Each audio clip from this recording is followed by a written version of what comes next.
How's it going, folks? Thanks for stopping by. In today's video, I thought we would take a look at what I call scratch rhythm. And there's really two cool things about the guitar. There's many cool things about the guitar, but two of the ones that really separate apart is that we can create this bent note kind of thing, which is great, and we can create this scratch rhythm, that's what I call a scratch rhythm, which is this rhythm that kind of carries on behind the chords and creates a really neat groove. It can create a backbeat. It can just kind of make everything feel like it's coming together really well. And it's really tricky to get, so I thought we'd talk about it a little bit. When I was learning, it took me a long time to get this. I'm going to show you the two things that worked for me as far as learning it. So if you're interested in that, stick around. Before we get started, I just want to thank everybody for the kind comments and checking my videos out. I really appreciate it. And always, if you can subscribe, like, and comment on them, I really appreciate it. It really helps the channel grow, and I appreciate any help you can give me in that regard. So with that, let's jump on the guitar here. If you watched my other video, we talked about an eighth note rhythm, which is basically this. And if you notice, I'm putting an accent on 2 and 4. Here'd be no accent. Here's the accent. Now I can even take it one step further and really try and create a drum kit. So I could put some on the bottom 3 strings and the chop on the high 3 strings. So the bottom 3 strings would be my kick drum, the high would be my snare when I put my accent there, and then the whole thing is going to create the sound of a hi-hat. So I'm just muting the strings, and I'd have something that sounds like this.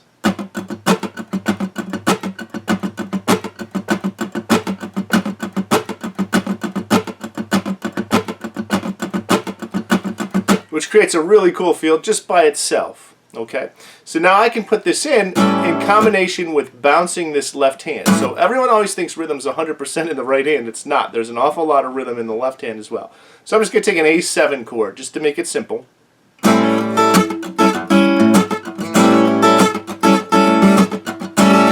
So without even doing anything fancy, I'm just going to bounce the A7 chord to that rhythm with my right hand doing that scratch rhythm.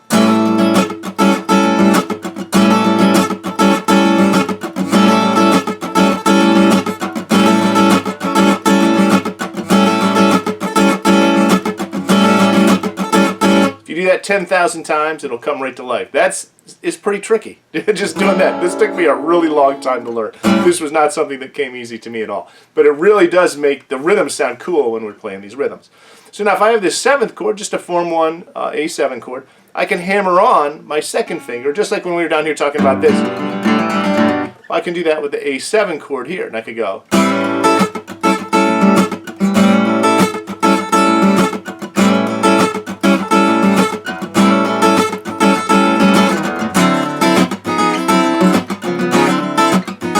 So I'm just using that's a D9 chord, so I can actually do that same similar kind of thing with a slippery chord, like a knife chord. A slippery chord is a chord that you can slide around and make interesting sounds. Got my own terms here flying in this video, but you'll get it. Back to that A7. I can go to E9, D9, back to A7. So you can see it creates a really interesting rhythm instead of just going. Although this can be the perfect thing to play in places, just a straight comp. But even at that, I'm bouncing this chord. So the difference would be if I just held the chord down, we lose all of that rhythmic interest in the part, I think. So I use this kind of concept a ton to embellish things, whether it's an open position chord.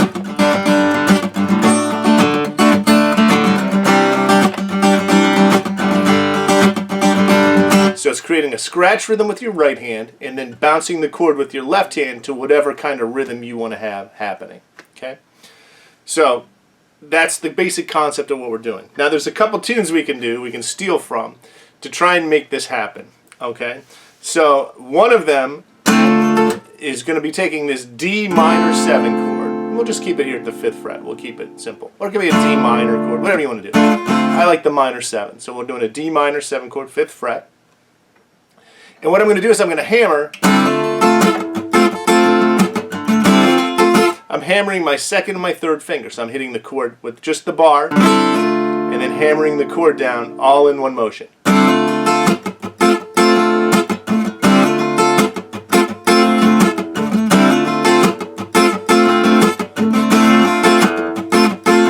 So we can create an interesting chord motion. This is technically basically playing a C to a D minor 7 is what we're actually doing, but it just kind of sounds kind of cool.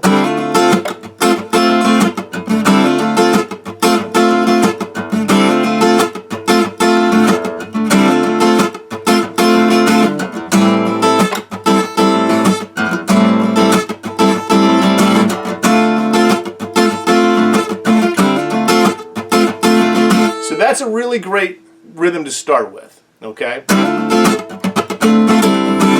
I could also pull that chord off. That might sound slightly familiar. So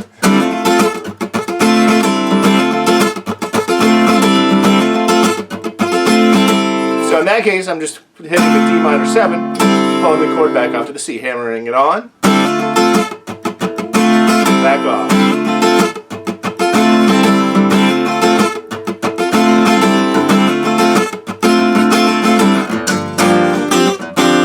Sus in there to create it. B G minor 7 with a sus.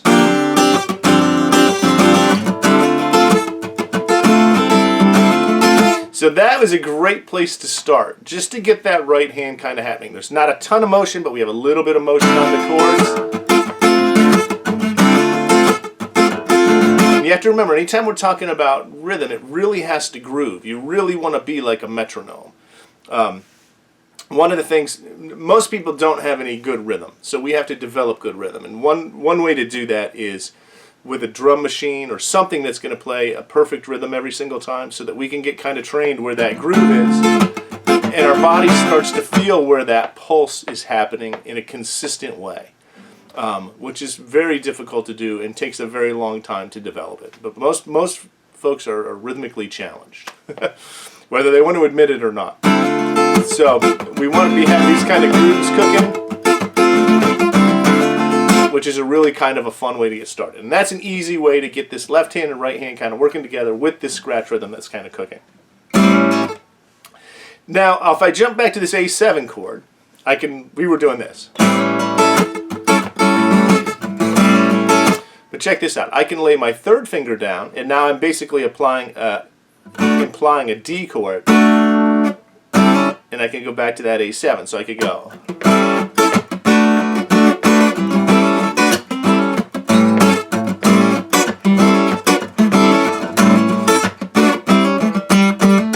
I can incorporate some single note, basic A pentatonic kind of lead lines around that chord motion.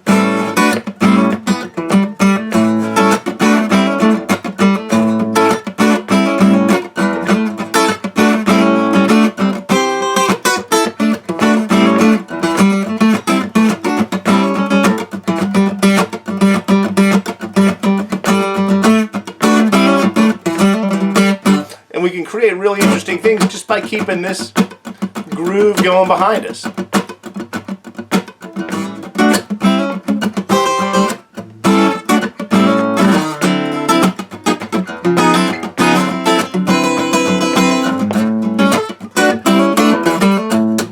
So as I move those chords around, I can do other fills around them and stuff to make them kind of interesting. But those are a couple good ways to kind of get going with this scratch rhythm kind of stuff. That chord bouncing, which works over everything. Right hand scratch rhythm. And just put a lot of times, it's all 10,000 hours. All this stuff on learning an instrument is just repetition. You just have to do it a million times until it becomes a second natural thing, that is second nature, that you can just play at will without having to think too much about it. We want to internalize these rhythms, so we want to kind of feel them. And I'll tell you, if you become a really good rhythm player, people are going to love playing with you because they're few and far between. And it is, 99.9% of what we do. Everyone gets enamored by lead guitar, whatever that is. Lead guitar is just rhythm guitar with single notes, okay? But most of what we play is rhythm backing somebody else up. And we want to make it so whether someone else is taking a solo or somebody is singing, we want to make them feel so comfortable that they can give their best performance. And oftentimes that comes from really creating a solid rhythmic groove that's fun to play or sing over top of, where you can just do your thing. You don't have to worry about the rhythm dropping or anything like that. So hopefully you found this video helpful.